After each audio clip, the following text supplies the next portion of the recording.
বাংলাদেশের ইতিহাসের সবচেয়ে বড় বাজেট 9,38,000 কোটি টাকার বাজেট ঘোষণা হয়েছে। মাননীয় অর্থমন্ত্রী, আপনি বাজেট উপস্থাপনের জন্য অনুমতি চাইতে পারেন। বিদেশি খেজুরের দাম বাড়বে, ইলেকট্রিক্যাল গাড়ির দাম কমবে, বিদেশি লিপস্টিকের দাম বাড়বে, এই সব ব্যাপারগুলো আমরা মোটামুটি জানি। আমরা এটাও জানি যে টিন বাধ্যতামূলক করা হয়েছে এবং আপনার যদি অলরেডি টিন থেকে না থাকে সেই ক্ষেত্রে আপনি হয়তো আপনার ব্যাংকের কাছ থেকে আগামী মাসেই চিঠি পাওয়া শুরু করবেন যেন আপনি আপনার টিনটা আপডেট করতে পারেন। এগুলা উপরের দিকের বড় বড় খবর যেগুলো মোটামুটি সবাই জেনে গিয়েছে।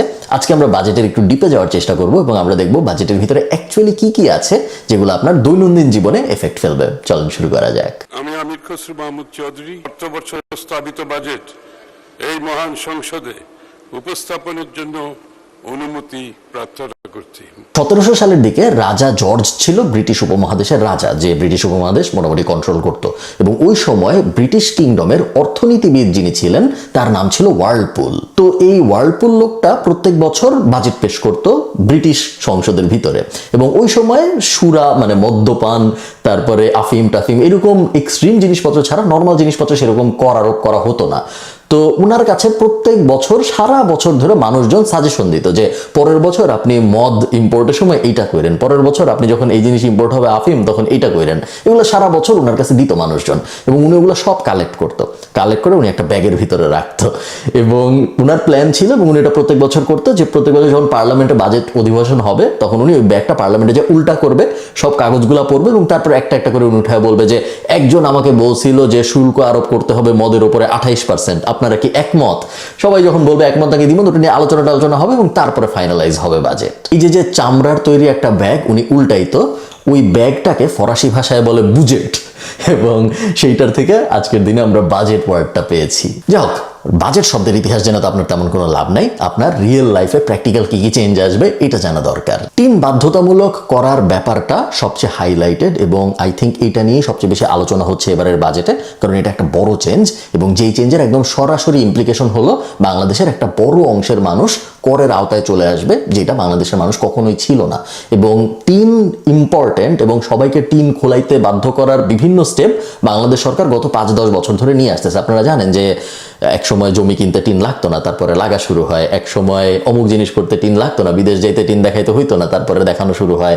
এরকম বিভিন্ন স্টেপে আস্তে আস্তে টিন ইমপ্লিমেন্ট করা শুরু হয়, যাতে করে আরো বেশি মানুষকে আমরা করের আওতায় আনতে পারি। এবং এইটার final nail in the coffin হলো ব্যাংক অ্যাকাউন্টের জন্য টিন বাধ্যতামূলক এই ব্যাপারটা করা। এর আগে লুজলি এগুলা করার চেষ্টা করা হয়েছে, কিন্তু বলা হয়েছে যে আপনার যদি ব্যাংকে ফিক্সড ডিপোজিট থাকে থাকুক, কোনো সমস্যা নেই, আপনার যদি টিন না থাকে তাতেও কোনো সমস্যা নেই, আমরা ওই ফিক্সড ডিপোজিট থেকে যে লাভ হবে সেটা 15% কাটবো, 10% কাটবো না। কিন্তু আপনি যদি টিন দেন তাহলে 10% কাটবো, 15% কাটবো না। ওইভাবে প্যাসিভলি বলা হয়েছে, মানুষকে এনকারেজ করা হয়েছে যে ভাই তাও আপনি আপনার টিনটা দেন, কিন্তু কেউ দেয় নাই সেইভাবে। এই কারণে এখন এটা ম্যান্ডেটরি করে দেওয়া হচ্ছে। আপনি যদি ব্যাংক অ্যাকাউন্ট করতে চান, আপনার যদি অলরেডি ব্যাংক অ্যাকাউন্ট থেকে থাকে, আপনার টিন বাধ্যতামূলক, নাহলে আপনার ব্যাংক অ্যাকাউন্ট বন্ধ হয়ে যাবে কাজ করা। এবং এই জিনিসটা লজিক্যাল, আপনারা যদি অঙ্কটা একটু দেখেন, 1,30,00,000 মানুষের টিন আছে বাংলাদেশে অ্যাপ্রক্সিমেট, এবং এই 1,30,00,000 মানুষের টিন আছে যাদের, তাদের মধ্যে আবার 40-50 লাখের মতো মানুষ ট্যাক্স দেয়। কিন্তু বাংলাদেশে ব্যাংক অ্যাকাউন্ট আছে 7 থেকে 8 কোটি মানুষের।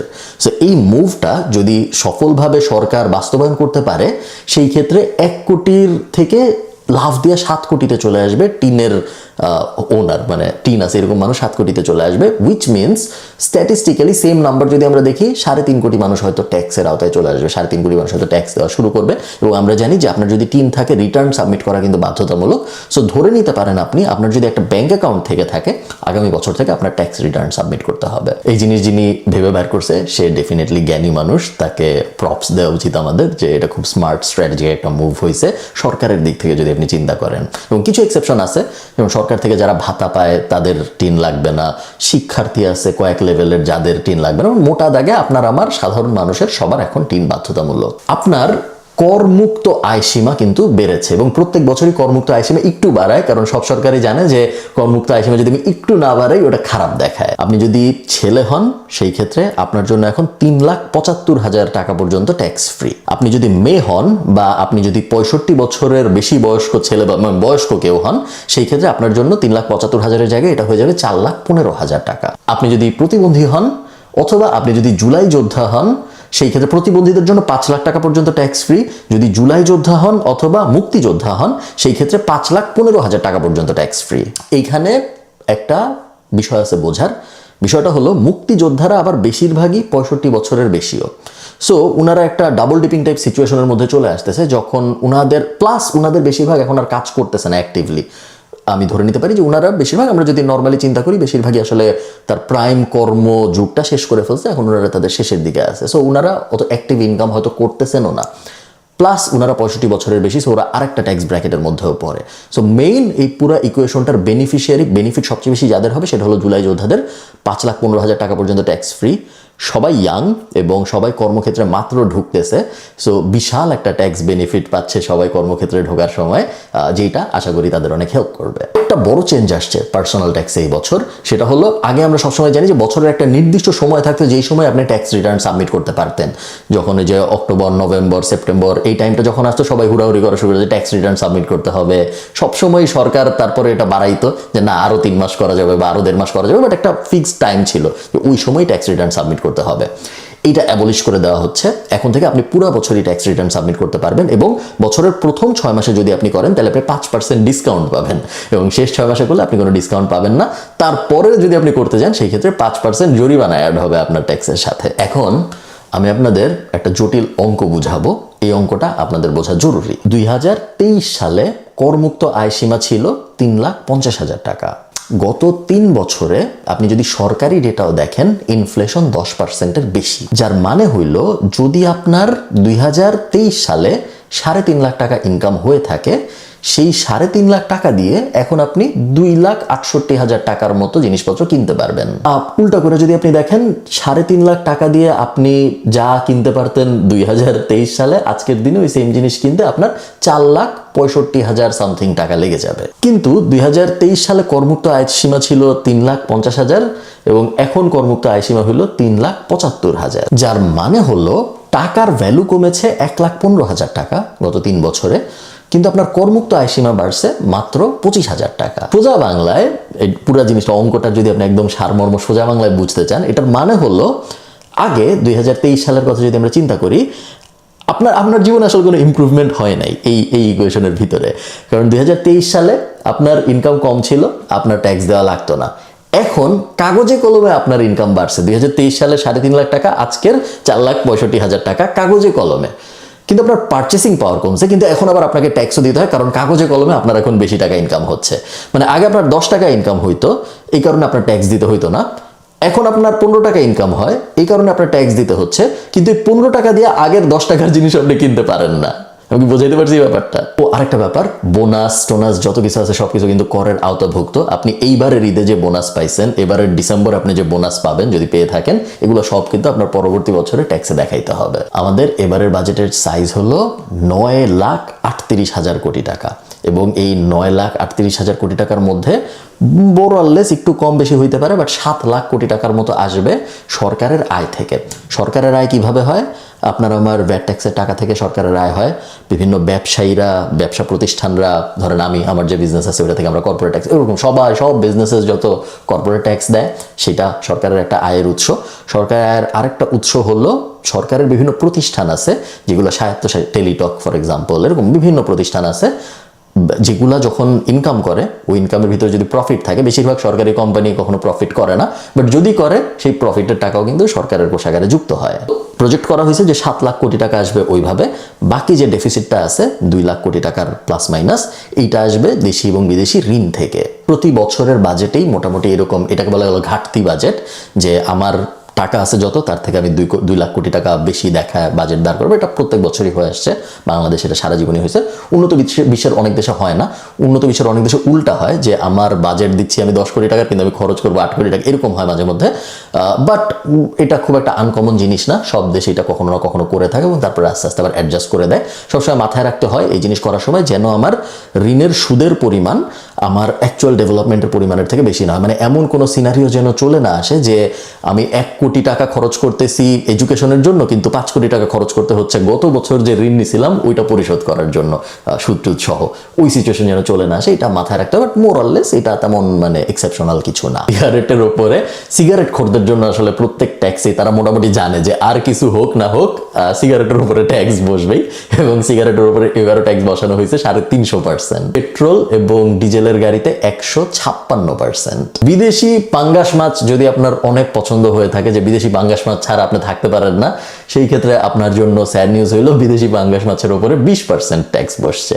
বিদেশি গ্যাস সিলিন্ডার, মধু, কাজু বাদাম, বিশাল লিস্ট। এবং মোট কথা ব্রডলি চেষ্টা করা হয়েছে বিদেশের জিনিসপত্র আমদানিতে নিরুৎসাহিত করার জন্য, এবং ওই কারণে মোটামুটি সবকিছুতেই ট্যাক্স বসানো হয়েছে যেটা ইম্পোর্ট করা হয়। অন্যদিকে ইলেকট্রিক গাড়িতে ট্যাক্স কমেছে, এবং ইলেকট্রিক গাড়ি শুধু না, ইলেকট্রিক বাইক টাইক যেগুলো আছে ওগুলাও ট্যাক্স কমেছে। প্লাস ইনফ্রাস্ট্রাকচার যেই সব, যে আমি ইলেকট্রিক চার্জিং ইউনিট বসাবো, ওইটায় ট্যাক্স 0 করে দেওয়া হয়েছে। তো আপনি যদি একজন কোম্পানি হয়ে থাকেন, বা আপনি যদি ভাবেন আপনি এরকম একটা কোম্পানি দাঁড় করাবেন যেটার কাজ হবে ইলেকট্রিক চার্জিং ইউনিট বসাবে দেশের বিভিন্ন জায়গায়, আপনার জন্য কিন্তু এখন কর শূন্য। 60টা নিত্য প্রয়োজনীয় দ্রব্যেও কর কমেছে। এর মধ্যে নিত্য প্রয়োজনীয় বলতে আমরা যা বুঝি এক্স্যাক্টলি তাই, মানে হাঁস, মুরগি, ভাত, চাল, ডাল, এইসব, এগুলো এরকম 60টা আছে যেগুলায় কর কমানো হয়েছে অনেক। আমি অনেক আগে বাজেট নিয়ে একটা ভিডিও করছিলাম, এরকমই একটা বাজেট পাবলিশ হয়েছে, এবং তারপরে আমি এরকম একটা ভিডিও করেছিলাম যেখানে আমি আপনাদের বুঝাইছিলাম অঙ্ক করে যে কেন ডাউনওয়ার্ড সিগনালে কোনো লাভ হয় না কিন্তু আপওয়ার্ড সিগনালে ঠিকই দাম বাড়ে। একদম সহজ করে যদি আমি বলি, চালের ক্ষেত্রে ভ্যাট কমানো হয়েছে 10 টাকা, কথার কথা, কিন্তু কালকে যদি আপনি বাজারে যান আপনি দেখবেন না যে যেই চালের দাম আগে 50 টাকা ছিল ওটা এখন 40 টাকা হয়ে গেছে, কারণ ওই দোকানদার বলতেছে ভ্যাট কমানো হয়েছে, এই কারণে আমি 10 টাকা কমাই দিছি। এটা কখনো হয় না, বাংলাদেশের ইতিহাসে এটা কখনো হয় নাই যে ভ্যাট কমানোর কারণে এভরিডে প্রোডাক্টের দাম কমে আসছে। এভরিডে প্রোডাক্ট, চাল, ডাল, নিত্য প্রয়োজনীয় যেগুলো আমরা রেগুলার কিনি সেগুলোর দাম কম। হ্যাঁ, যদি ফ্ল্যাট কেনার উপরে ভ্যাট কমে বা ট্যাক্স কমে, সেই ক্ষেত্রে আমরা বিল্ডিংয়ের দাম কমতে দেখতে পারি। গাড়ির ক্ষেত্রে যদি ট্যাক্স কমে, আমরা সেক্ষেত্রে গাড়ির দাম কমতে দেখতে পারি। বাট নিত্য প্রয়োজনীয় দ্রব্যাদির ক্ষেত্রে কখনোই এরকম হয় না যে সরকার কমাইছে এই কারণে এখানে কমে আসছে, এটা কখনো হয় না। পুরো সাপ্লাই চেইনের ভিতরে এটা খেয়ে ফেলা হয়। অন দ্য আদার হ্যান্ড, যেগুলার দাম বাড়ানোর কথা বলা হয় ওগুলার দাম ইমিডিয়েটলি বাড়ে। সো আজকে যদি সরকার বলে যে কাজু বাদামের উপরে 20% ট্যাক্স, সেক্ষেত্রে আপনি কালকে ইমিডিয়েটলি আপনি যখন বাজারে যাবেন আপনি দেখবেন কাজু বাদামের উপরে 20% ট্যাক্স চলে, 20% দাম বেড়ে গেছে কাজু বাদামের, যদিও সে হয়তো ওটা ইম্পোর্ট করছে আরো অনেক আগে, বাট তারপরে ওটার দাম বেড়ে যাবে। সো বাংলাদেশের ইকোনমিতে সবসময় এটা হয়, আপওয়ার্ড মুভমেন্ট ইমিডিয়েটলি গ্র্যাব করা হয়, বাট ডাউনওয়ার্ড মুভমেন্ট কখনো আসে না বাজেটের কারণে। প্লাস আরেকটা জিনিস আপনার বুঝতে হবে, বছরের বিভিন্ন সময় তো বিভিন্ন জিনিসের দাম বাড়ে, বছরের প্রত্যেক মাসে তো বাজেট পাবলিশ হয় না, বাট তারপরেও আমরা দেখি হঠাৎ করে পেঁয়াজের দাম বাড়ছে, বেগুনির দাম বাড়ছে, তেলের দাম বাড়ছে, অমুক জিনিসের দাম বাড়ছে, বছরের বিভিন্ন সময় আমরা হইতে দেখি। তো এটা কেন? তার কারণ হলো বাজেটই একমাত্র ডিসাইডিং ফ্যাক্টর না কোন জিনিসের দাম বাড়বে বা কমবে, আর অনেক কিছু হয়, যার মধ্যে একটা বড় জিনিস হলো সাপ্লাই ডিমান্ডের কার্ভটা, একটা বড় জিনিস হলো বৈশ্বিক অবস্থা, প্লাস প্রত্যেকটা স্পেসিফিক জিনিসের জন্য অনেকগুলা ভেরিয়েবল থাকে। ধরেন বেশি বৃষ্টি হইলে একটা জিনিসের দাম বাড়তে পারে, আর একটা জিনিসের দাম কমতে পারে, কোনো এক জায়গায় খালি খুন হইলেও এলাকার জিনিসপত্রের দাম কমতে পারে, বাড়তে পারে, অনেক ফ্যাক্টর চলে আসে। তো বাজেটই একমাত্র ফ্যাক্টর না, বাজেট দিয়ে আপনি পুরো ইকোনমি কখনোই কন্ট্রোল করতে পারবেন না। সোনা সরবরাহে উৎসে 5%-এর কর ছিল একটা, ওইটাকে 0.5% করা হয়েছে। তো আপনি যদি গোল্ড ইম্পোর্টার হয়ে থাকেন সেক্ষেত্রে আগে আপনার 5% ট্যাক্স দিতে হইতো, এখন আপনার 0.5% ট্যাক্স দিতে হবে। বিশাল কমানো হয়েছে এটা। আগে সোনায় ভ্যাট ছিল 5%। তো আপনি যদি একটা গয়না কিনতেন কালকে চুরি, 100 টাকার চুরি কিনলে 105 টাকা দিতে হইতো, কিন্তু এখন ওটা একটা ফিক্সড সিস্টেমে নিয়ে আসা হয়েছে পার্সেন্ট সিস্টেম থেকে। এখন থেকে সিস্টেম হলো প্রত্যেক ভরিতে আপনার 2500 টাকা ট্যাক্স দিতে হবে। এটা করার কারণ হলো গোল্ডের দাম অনেক আপ ডাউন করতেছে আমরা জানি। সো অনেক সময় দেখা যায় যে পার্সেন্টেজের হিসাব করলে আপনার অনেক বড় লস হয়ে যেতে পারে, যে কারণে এখন ভরির সাথে ওইটা অ্যাসোসিয়েট করে ফিক্সড করে দেওয়া হয়েছে। ইন্টারেস্টিং কিছু ডিসিশন আসছে কাগজে কলমে, যেমন এআই এর উন্নয়নের জন্য 500 কোটি টাকা বরাদ্দ দেওয়া হয়েছে। বাট এখানে অনেক এত বাজওয়ার্ড ইউজ করা হয়েছে, আমি পড়ার চেষ্টা করছি, মানে আমি নিজে ঠিক বুঝি নাই যে আসলে মানে করবেটা কি হবে এই 500 কোটি টাকা দিয়ে। বলা হয়েছে যে প্রাতিষ্ঠানিক উদ্যোক্তা তৈরির চেষ্টা করা হবে, নারী উদ্যোক্তা তৈরির চেষ্টা করা হবে, এআই ফ্রিল্যান্সার তৈরির চেষ্টা করা হবে, ডেটা সেন্টার বসানোর চেষ্টা করা হবে। বাট আমার মনে হয় না যে কংক্রিট প্ল্যান আছে। প্ল্যান আপাতত এটাই যে 500 কোটি টাকা বরাদ্দ দিলাম, পরে ফিগার আউট করবো যে কি করবো এই 500 কোটি টাকা দিয়ে। বাট এই 500 কোটি টাকা এআই এর জন্য, এবং এই সেম ব্র্যাকেটের ভিতরে ওই যে রাস্তায় যে ক্যামেরা বসছে সিগন্যাল মেনটেন করার জন্য এআই দিয়ে সিগন্যালের জরিমানা করা হচ্ছে, ওইটা ওই সেম ব্র্যাকেটের ভিতরে রাখা হয়েছে আমি দেখেছি। স্টার্টআপ, কন্টেন্ট ক্রিয়েটর এবং ফ্রিল্যান্সার এদের ওপরে 15%-এর একটা ভ্যাটের ঝামেলা চলতেছিল, যেটা অব্যাহতি দেওয়া হয়েছে, এবং 2035 পর্যন্ত বা 2035 পর্যন্ত আই থিঙ্ক আপনি যদি এই 3 ক্যাটাগরির মধ্যে কেউ হয়ে থাকেন আপনার ট্যাক্স মৌকুফ হয়ে যাওয়ার একটা বিশাল সম্ভাবনা আছে। এটা নিয়ে এখনো ডিবেট চলতেছে, বাট আই থিঙ্ক এটা ফাইনালাইজ হয়ে যাবে। আগামী 3 বছরের মধ্যে বৈদেশিক মুদ্রার রিজার্ভ $65 বিলিয়ন করতে চায় সরকার, এবং গত বছরের শেষে 24-25-এর শেষে এটা ছিল 31 বিলিয়ন। সো 31 থেকে গত বছরের হিসাবে 65-তে নিতে চায় আগামী 3 বছরের মধ্যে, এটাকে লক্ষ্যমাত্রা হিসেবে ধরা হয়েছে। আপনার একটা জিনিস বুঝতে হবে যে সরকার তো একটা বড় কোম্পানি, তাই না? সরকারের বিভিন্ন সার্ভিস আছে, ধরেন এই সার্ভিস ওই সার্ভিস, রাস্তা ক্লিন করাও সরকারের একটা সার্ভিস, আমাদেরকে ন্যাশনাল আইডি কার্ড দেওয়া সরকারের একটা সার্ভিস, পাসপোর্ট দেওয়া সরকারের একটা, সরকারের বিশাল বিশাল অনেক অনেক সার্ভিসেস আছে। আবার সরকারের অনেক কর্মী বাহিনী আছে, তাই না? সরকারের আমলা আছে, মন্ত্রীদের বেতন দিতে হয়, অনেক ডিসি আছে, অনেক অনেক কিছু আছে, পুলিশ আছে, আর্মি আছে, যেগুলো সবাই তো সরকারের কর্মী, এদের সবাইকে সরকারের বেতন দিতে হয়। যদি আপনার ইনকামের বেশিরভাগ আপনার অপারেটিং এক্সপেন্সও না, আপনার কর্মীদের বেতন দিতেই খরচ হয়ে যায়, সেই ক্ষেত্রে আপনি হয়তো এফিসিয়েন্টলি আপনার কোম্পানিটা চালাচ্ছেন না, এটা ধরে নেওয়া হয়। ধরেন আমার 10 টাকার ব্যবসা, সেই 10 টাকার ব্যবসার মধ্যে 3 টাকা আমি জাস্ট বেতনেই খরচ করে ফেলি। এটা কিন্তু আমি মানে অপারেশনস না, আমার প্রোডাক্ট বানাইতে না, লাইট জ্বালাইতে না, কোনো কাস্টমার মার্কেটিংয়ের জন্য না, কাস্টমার ম্যানেজমেন্টের জন্য, ওগুলো না, শুধু বেতন এবং ভাতাই আমি 30%-এর মতো খরচ করে ফেলতেছি। এটা খুব একটা এফিশিয়েন্ট ব্যাপার না, এবং বাংলাদেশ সরকারের সাথে এই সমস্যাটা এখন হচ্ছে।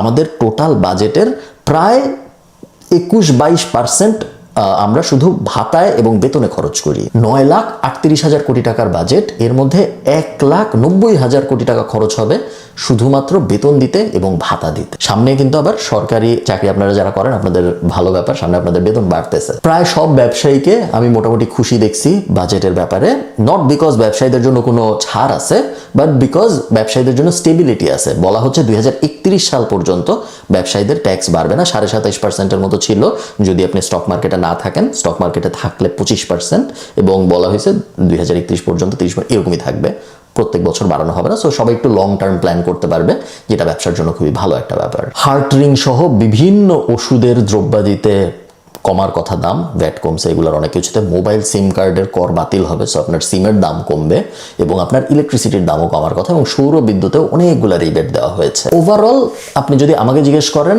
আমি বলবো মোটা দাগে পজিটিভ বাজেট। তেমন কোনো খারাপ বলার মতো কিছু আসলে ঘোষণা করা হয় নাই, বা অনেক বেশি ডিবেট করা যায় এরকম কোনো কিছু আসলে ঘোষণা করা হয় নাই। বাট দ্য সেম টাইম আমি যখন এই ভিডিওটা রেকর্ড করতেছি তখনও বাজেট অধিবেশন চলতেছে, শেষ হয় নাই। বাজেট অধিবেশন is an art of its own. মানে একজন লোক টানা 4-5-6 ঘন্টা ধরে পড়েই যাচ্ছে, যেটা মানে এটা দেখার মতো জিনিস, এবং বেশ কষ্টকর হওয়ার কথা এই জিনিস। বাট অধিবেশন চলতেছে, আরও বিভিন্ন পরিবর্তন আসলেও আসতে পারে। বাট মোটা দাগে আমি এতক্ষণ ধরে আপনাদের যা বললাম, এই হলো আপনার আগামী বছরের বাজেট, এবং এই যা যা বললাম এগুলোর উপর ভিত্তি করে আপনার পরিকল্পনা করা উচিত, আপনি কি করবেন এবং আপনি কি করবেন না। ভালো থাকেন, টাটা।